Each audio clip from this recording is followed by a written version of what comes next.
अवांजी समातुन ताईं radio voice of Sindh London. आमी ॿुधी रहिया आहियो radio voice of Sindh London. अवांजी ख़िदमत में प्रोग्राम पेश कजे थो ख़बरुनि जी दुनिया।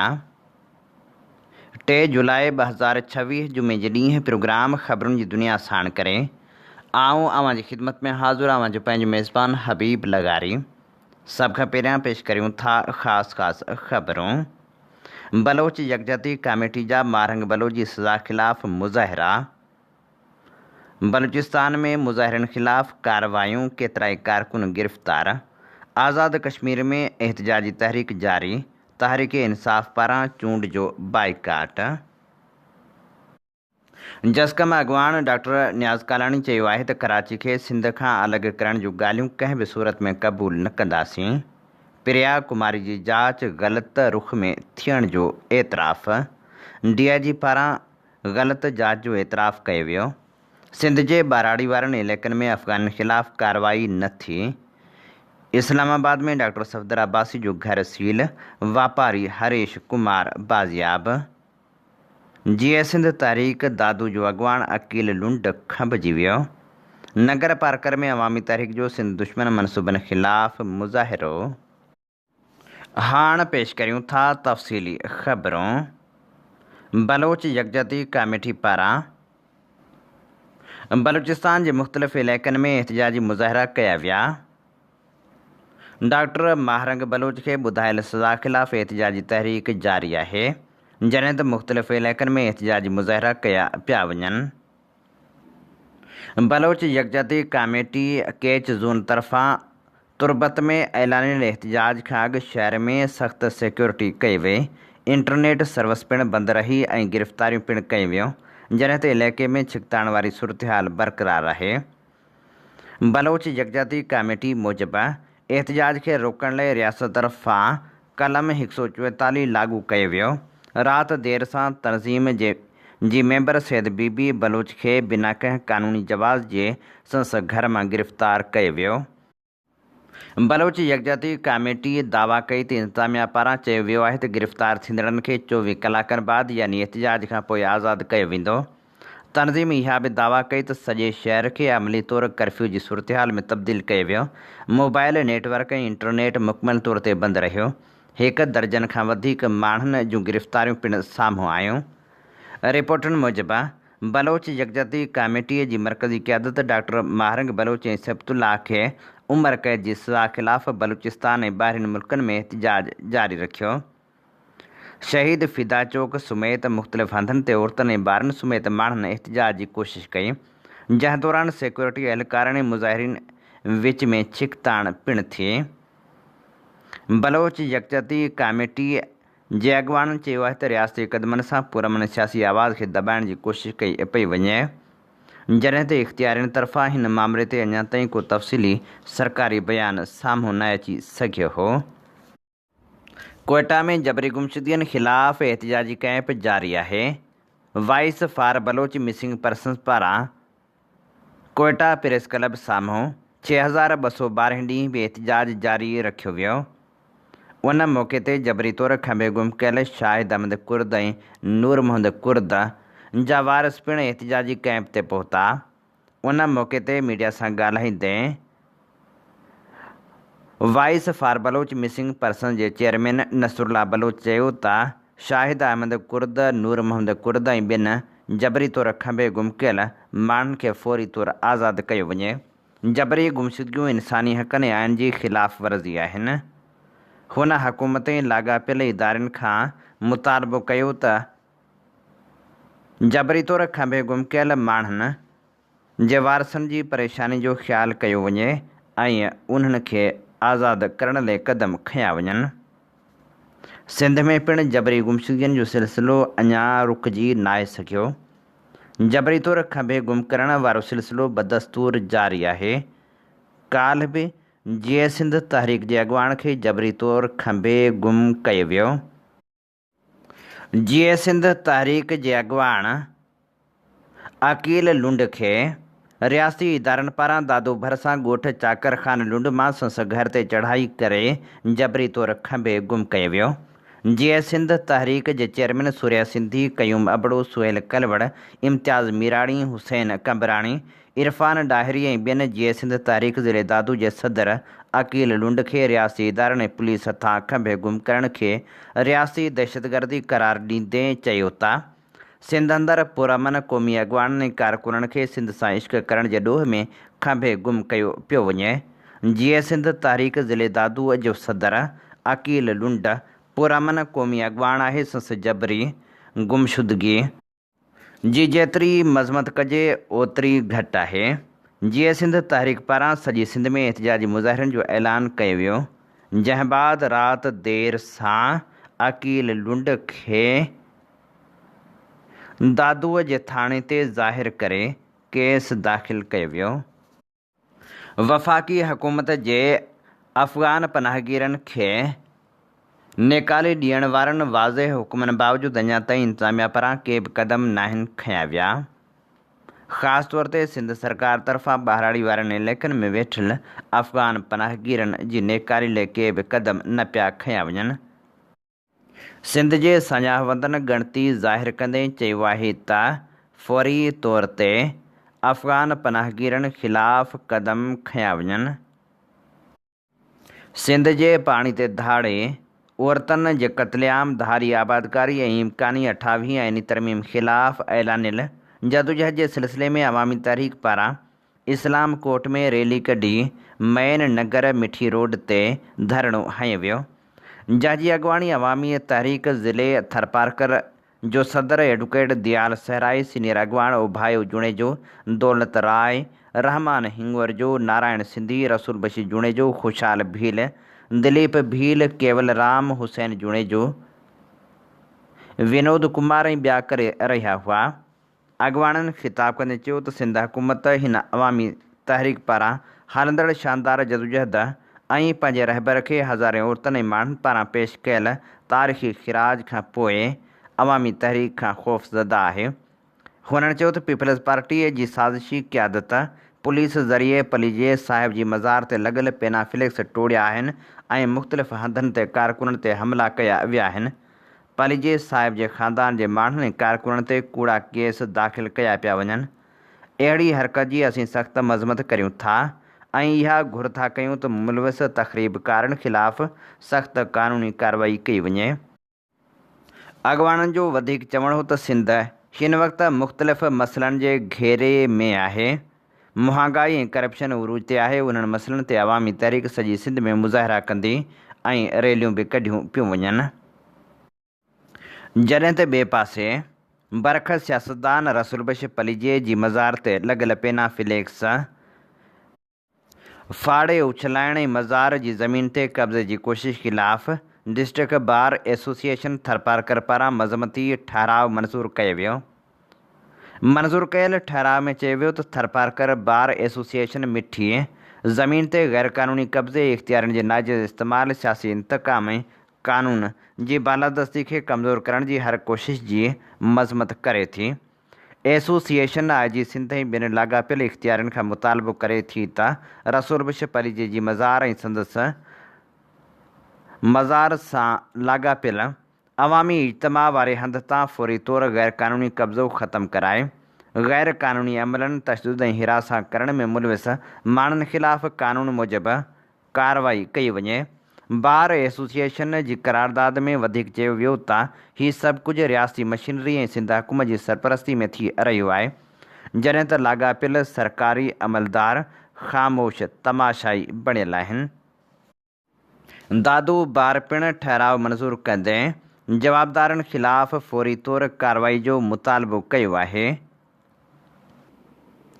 शहीद राणी जी वेझी साथी नाहिद ख़ान ऐं GDA अॻवान सफ़दर अब्बासी जो घर ॾाहिण लाइ CDA पहुची वई, जॾहिं त नोटिस बाद घर सील पिणु कयो वियो।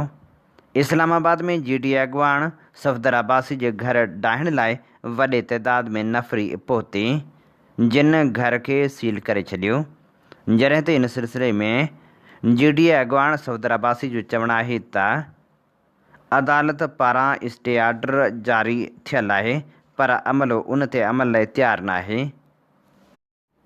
सिंध यूनाइटेड पार्टीअ जे सदर सैयद ज़ैन शाह, GDA जे general secretary doctor Safdar Abbasi जे इस्लामाबाद वारे घर खे मिसमार करण जी नीयत सां इदारनि हथां सील कराइण जी मज़मत कई वई आहे।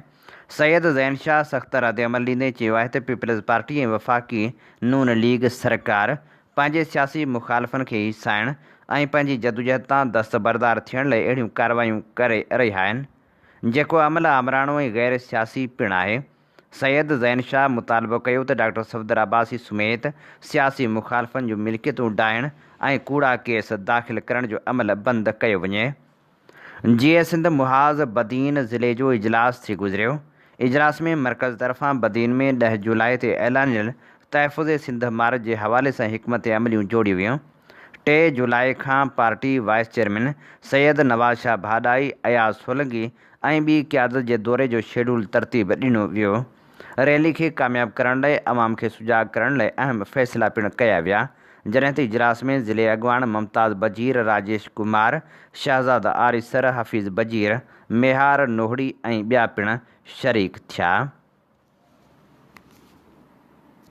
ईरान अमरीकी मुदाख़लत ते सख़्त ख़बरदार कंदे चयो आहे त आबनाए हुर्मुज़ में कंहिं बि मुदाख़लत जो फ़ौरी ऐं फ़ैसिलाइतो जवाबु ॾिनो वेंदो, जॾहिं त ख़िते में सामूंडी सलामती बाबति ख़दशा वधीक वधी विया आहिनि। ईरानी फ़ौज जे हेडक्वार्टर मां जारी कयल बयान में ख़बरदार कयो वियो आहे त ईरान तरफ़ां मुक़ररु कयल सामूंडी रस्तनि खां हटण या ज़ाब्तनि जी भञकड़ी करण वारनि जहाज़नि जी सलामती ख़तरे में पइजी सघे थी। बयान मूजिबि आबनाए हुर्मुज़ में कंहिं बि अमरीकी मुदाख़लत जी सूरत में ईरानी मुसलिह फ़ौज तरफ़ां फ़ौरी ऐं सख़्तु जवाबु ॾिनो वेंदो। ईरान उन अहम सामूंडी रस्ते खे पंहिंजी ख़ुदि मुख़्तियारी जो हिसो करार ॾींदे सभिनी वापारी ऐं तेल खणंदड़ जहाज़नि खे हिदायत कई आहे त हू मुक़ररु कयल महफ़ूज़ रस्तनि ते अमल कनि। ईरानी फ़ौज वधीक चयो आहे त जेकॾहिं को जहाज़ उन्हनि रस्तनि खां हटे थो ऐं ज़ाब्तनि खे नज़रअंदाज़ करे थो त उन ते सख़्तु रद्दअमल थी सघे थो। साॻिए वक़्तु ईरान आबनाए हुर्मुज़ जे मथां अमरीकी जंगी जहाज़नि ऐं ड्रोन जी मौजूदगी खे इलाइक़ाई सलामती लाइ ख़तरो करार ॾिनो। ॿिए पासे शिपिंग यूनियन ऐं कंपनियुनि ऐलान कयो आहे त आबनाए हुर्मुज़ खे घटि में घटि ईंदड़ 8 ॾींहनि ताईं जंगी ऑपरेशन ज़ोन तस्वर कयो वेंदो। इहो फ़ैसिलो ॿिनि बहरी जहाज़नि ते हमलनि खां पोइ कयो वियो आहे, जॾहिं त सूरतहाल जो हफ़्तेवार जाइज़ो पिणु वरितो वेंदो। यूक्रेन जे गादी वारे शहर कीव में रूसी हमला कया विया, जंहिं जे नतीजे में 20 खां वधीक माण्हू अजल जो शिकार बणिजी विया। 90 खां वधीक माण्हू ज़ख़्मी थियण जा पिणु इतला हुआ, जॾहिं त शहर जे मेयर पारां कीव ते थियल हमिलो सभ खां शदीद हमिलो करार ॾिनो वियो, जॾहिं त अॼु मुल्क में योम सोग मल्हायो पियो वञे। पाकिस्तान तहरीक इंसाफ़ आज़ाद जम्मू ऐं कश्मीर जे चूंडनि जे बाइकाट जो ऐलान करे छॾियो आहे। तहरीक इंसाफ़ जी कोर कमेटीअ जो इजलास थियो। पार्टी मूजिबि आज़ाद कश्मीर जी अवाम सां यकजहती जे इज़हार लाइ चूंडनि में हिसो न वठण जो ऐलान कयो वियो। बयान में चयो वियो आहे त हिन वक़्तु आज़ाद कश्मीर सख़्तु सियासी ऐं इंसानी बहिरान मां गुज़री रहियो आहे। मुख़्तलिफ़ इलाइक़नि में आवाम पंहिंजनि मुतालबनि लाइ धरणा हणी वेठल आहिनि, जॾहिं त ताक़त जे इस्तेमालु सबबि क़ीमती जानियूं ज़ाया थी चुकियूं आहिनि। कश्मीरी आवाम जे मसइलनि जो मुनसिफ़ाणो हल कढण जी ज़रूरत आहे। तहरीक इंसाफ़ मूजिबि कश्मीरी अवाम जे निमेद आवाज़नि खे दॿायो पियो वञे, सियासी कारकुननि ख़िलाफ़ कार्रवायूं ऐं गिरफ़्तारियूं कयूं पियूं वञनि, जॾहिं त ॿिए पासे रावलपिंडी में मुहाजिर कश्मीर जे 3 सीटुनि ते तहरीक इंसाफ़ बाइकाट जो फ़ैसिलो कयो। सॼे मुल्क में मुहाजिरनि जे 12 सीटुनि ते पार्टी उम्मीदवार नामज़द न कया विया आहिनि, जॾहिं त तहरीक इंसाफ़ पंहिंजनि वोटरनि खे वोट न विझण जूं हिदायतूं पिणु कयूं आहिनि। यादि रहे त ॿिए पासे आज़ाद कश्मीर में मुसलसिल एहतजाज कयो पियो वञे। प्रिया कुमारी जे अगवा मामले ते अक़लियती मामलनि बाबति सेनेट जी स्टैंडिंग कमेटी जो इजलास थियो, जंहिंमें DIG लाड़काणो ऐं सखर नासिर आफ्ताब पठाण कमेटी खे ब्रीफिंग ॾींदे चयो त प्रिया कुमारी जी बाज़ियाबी लाइ पुलिस 5 सालनि ताईं ग़लति रुख़ में जांच कंदी रही। 10 ॾींहनि खां नएं सिरे जांच शुरू कई आहे। हुन एतिराफ़ कयो त पुलिस जी हर GIT उन रुख़ में जांच कई त प्रिया कुमारी खे फरीद मीराणी जे टोले अगवा कयो आहे। फरीद मीराणी ऐं संस भाउ जॾहिं मुक़ाबले दौरान मारिजी विया त जाच जी उहा डायरेक्शन ग़लति साबित थी। हुन चयो त प्रिया कुमारीअ जी बाज़ियाबी असांजी नंबर 1 तरजीह आहे। गुज़िरियल 10 ॾींहंनि खां असां प्रिया कुमारी जी बाज़ियाबी लाइ नए रुख में जाच करे रहिया आहियूं। DIG नासिर आफ्ताब चयो त सिंध हुकूमत ऐं पुलिस प्रिया कुमारी जे मामले ते संजीदा आहे। इनशाअल्लाह प्रिया खे जल्द बाज़ियाब करायो वेंदो। जॾहिं त ॿिए पासे प्रिया कुमारी जी आज़ादी लाइ बबरलो ते एहतिजाजी तहरीक जारी आहे। बबरलो ते मुसलसिल एहतिजाज कयो पियो वञे। मुज़ाहिरीन पारां मुतालबो कयो पियो वञे त प्रिया कुमारी ऐं उजाला परवीन सोलंकी समेत समूरनि अगवा थियल मासूम ॿारनि जी बाज़ियाबी लाइ फ़ौरी तौर क़दम खंया वञनि। जीअं सिंध क़ौमी मुहाज़ शहीद बशीर ख़ान कुरैशी ग्रुप जे चेयरमैन डॉक्टर नियाज़ कालाणी पुनहल सारियो ज़िले अॻवान आमिर बख्श सूमरो जावेद चांग तनवीर कात्यार ग़ुलाम रसूल उनड़ ऐं ॿियनि साथियुनि सां गॾु प्रेस कॉन्फ्रेंस कंदे चयो त सिंधु दरिया मां 6 गैर क़ानूनी कैनालनि जे ठाहिण ख़िलाफ़ बबरलो बाईपास ते सिंधी क़ौम तारीख़ी एहतिजाजी धरणो हयो, जिते 80 लख खां वधीक सिंधियुनि पंहिंजी अक्सरियती राय सां वाज़ेह पैगाम ॾिनो त सिंधु दरिया ते कंहिं बि क़िस्म जो धाड़ो क़बूल न कयो वेंदो। हुननि चयो त सिंधी क़ौम जी ॿधी ऐं जदोजहद सबबि हुकूमत आरज़ी तौरु उन्हनि कैनालनि ते कमु रोके छॾियो, पर हाणे पंजाब ॿीहर साॻियुनि कैनालनि ते कमु शुरू करे छॾियो आहे। डॉक्टर नियाज़ कालाणी चयो त 1972 खां गैर क़ानूनी तौरु चश्मा जहलम लिंक कैनाल ऐं तोसा पंजनंद लिंक कैनाल ज़रिए सिंधु दरिया मां लगातार पाणी चोराए पंजाब खे ॾिनो पियो वञे, जंहिंजे करे सिंध ख़ासि तौरु पुछड़ वारा इलाइक़ा बदीन टंडो महमूद ख़ान सिजावल ऐं ठठो सख़्तु मुतासिर थिया आहिनि। हुननि चयो त उन्हनि इलाइक़नि में न रुॻो ज़रायत तबाह थी रही आहे, पर केतिरनि ई ॻोठनि में पीअण जो पाणी बि न आहे। एतिरे क़दुरु जो कॾहिं कॾहिं फ़ौत थियल माण्हुनि खे गुसल ॾियण लाइ बि पाणी नथो मिले। चश्मा जहलम लिंक कैनाल ऐं तोसा पंजनंद लिंक कैनाल खे फ़ौरी तौरु बंदि कयो वञे। सिंध जे पाणी ते धाड़ो हर सूरत में ख़तमु कयो वञे। हुन ऐलान कयो त सिंधु दरिया ते धाड़े ख़िलाफ़ 8 जुलाई ते सिजावल में जीअं सिंध क़ौमी मुहाज़ तरफ़ां वॾी एहतिजाजी रैली कढी वेंदी, जंहिं वसीले दुनिया खे ॿुधायो वेंदो त पंजाब जो सिंधु दरिया ते कब्ज़ो ऐं पाणी जी चोरी सिंधी क़ौम खे कंहिं बि सूरत में क़बूल न आहे। डॉक्टर नियाज़ कालाणी चयो त मुहाजिर सिंध में पनाह वठंदड़ आहिनि, तंहिं करे कराची खे सिंध खां अलॻि करण जूं ॻाल्हियूं कंहिं बि सूरत में क़बूल न कयूं वेंदियूं। MQM जो इहो ख़्वाबु ई रहंदो। हुन चयो त सिंध जा हुक्मरान ऐं असेंबली में वेठल नुमाइंदा पंहिंजी ज़िम्मेवारियुनि खां मुकमिल गाफ़िल आहिनि। जेकॾहिं हू वाक़ई सिंध जा नुमाइंदा आहिनि त पोइ सिंधु दरिया ते थींदड़ धाड़े, पाणी जी चोरी, सिंध जे कोयले, गैस ऐं ॿियनि कुदरती वसीलनि जी फुरूट ख़िलाफ़ असेंबलियुनि में आवाज़ छो नथा उथारिनि।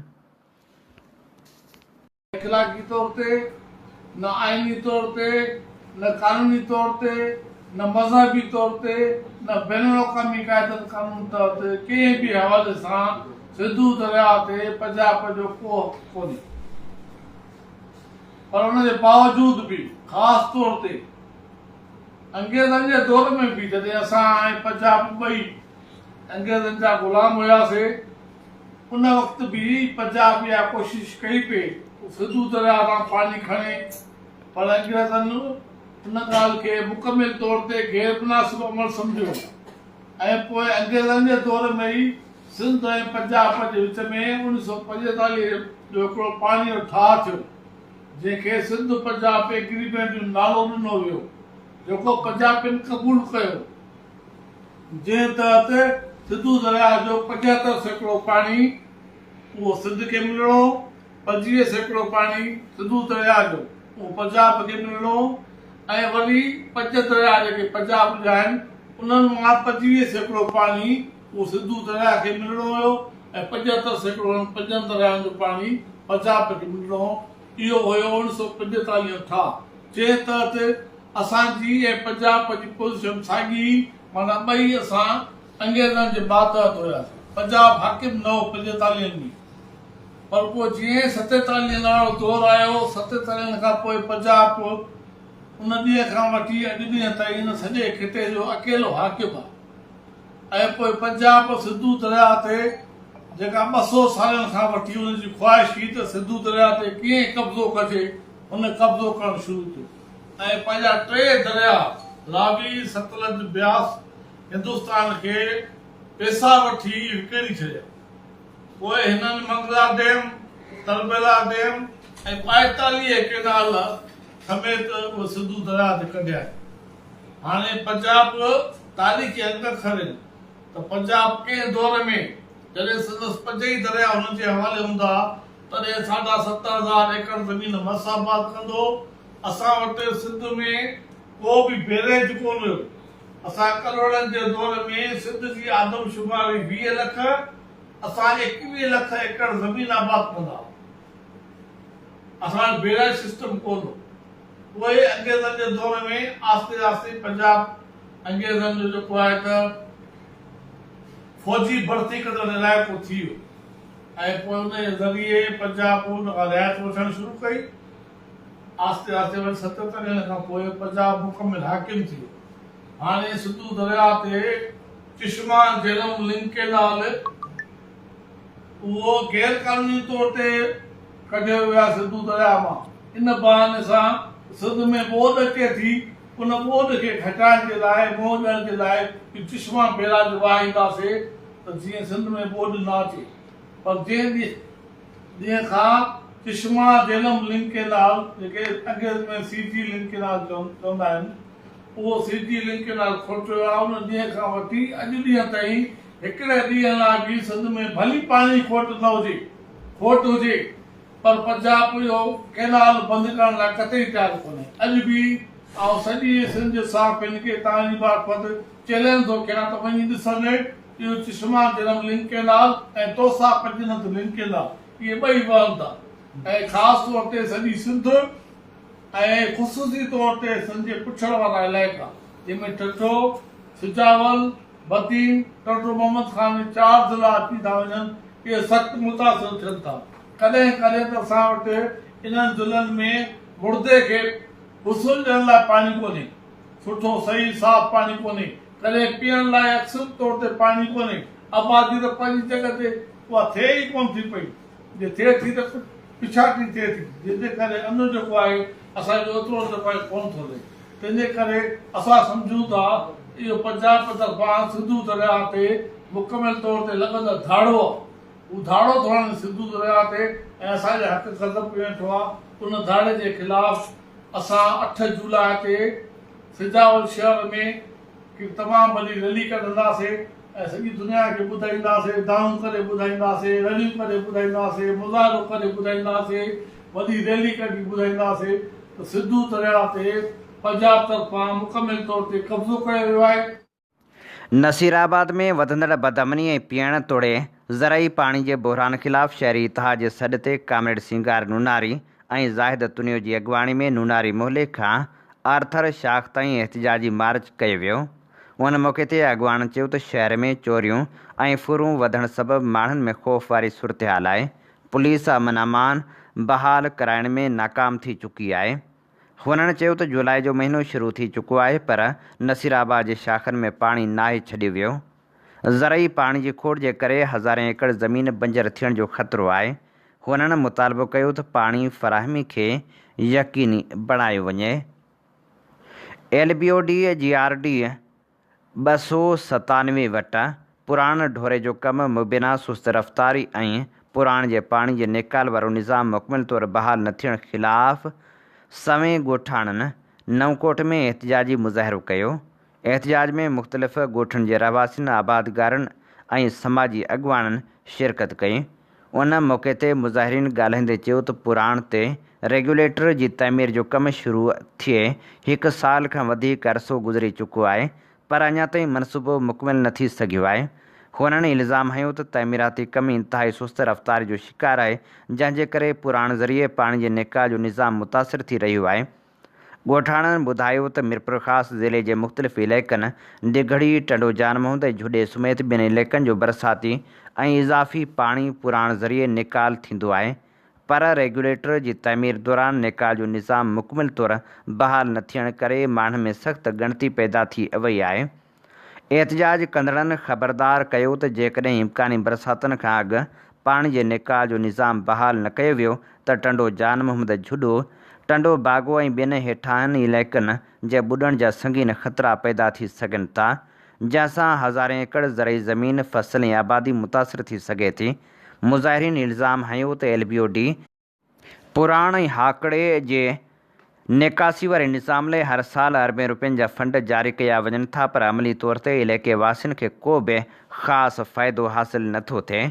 संदन चवणु हो त पुराण जी सफ़ाई, बंदनि जी मज़बूती ऐं ड्रेनेज निज़ाम जी बहितरी लाइ ईंदड़ रक़म मुबैना तौरु करप्शन जे वर चढ़ी वञे थी, जॾहिं त मैदान में ख़ातिरख़्वाह कमु नज़र नथो अचे। हुननि मुतालबो कयो त LBOD तोड़े पुराण जा बंद मज़बूत बणाए इम्कानी बरसातनि दौरान इलाइक़े खे ॿुॾण खां बचाइण लाइ हंगामी बुनियादनि ते क़दम खंया वञनि। ॿी सूरत में एहतिजाजी तहरीक तेज़ कई वेंदी। कंबर जी शहीद ज़ुल्फ़कार भुट्टो पब्लिक लाइब्रेरी में सहूलियतुनि जी खोट ख़िलाफ़ शागिर्दनि लाइब्रेरी जे मेन गेट अॻियां एहतिजाजी मुज़ाहिरो करे नटण उस में धरणो हयो। उन मौक़े ते ज़मीर गोपांग, शुएब चांडियो, यासिर चांडियो ऐं ॿियनि चयो त लाइब्रेरी क़ाइमु थियण खां पोइ लाइब्रेरी में बुनियादी सहूलियतुनि जी खोट रही आहे। लाइब्रेरी में पीअण जो साफ़ पाणी मुयसरु न आहे, जॾहिं त बिजली ऐं इंटरनेट समेत ॿिया मसइला पिणु दरपेश आहिनि। हुननि चयो त लाइब्रेरियूं शागिर्दनि जे रोशन मुस्तक़बिल जो ज़रियो हूंदियूं आहिनि, पर हिते नटहण उस में बुनियादी सहूलियतुनि खां महरूम शागिर्द दाहूं करे रहिया आहिनि, केरु ॿुधण लाइ तयारु ई नाहे। उन मौक़े ते हुननि मुतालबो कयो त फ़ौरी तौर ते सहूलियतूं ॾिनियूं वञनि। सिंध जे मुख़्तलिफ़ शहरनि में जूनियर साइंस टीचरनि जे सीटनि में वाध लाइ उमेदवारनि एहतिजाजी मुज़ाहिरा कया। कशमोर, शिकारपुर, ठरी मीरवा, ख़ैरपुरा, बोज़दार, वॾा, गंबट, कंडियारो, नौशहरो, फ़िरोज़, मिठियाणी, मोरो, काज़ी अहमद, टंडो आदम, सांगड़, उमरकोट ऐं ॿियनि शहरनि में एहतिजाजी मुज़ाहिरा कया विया।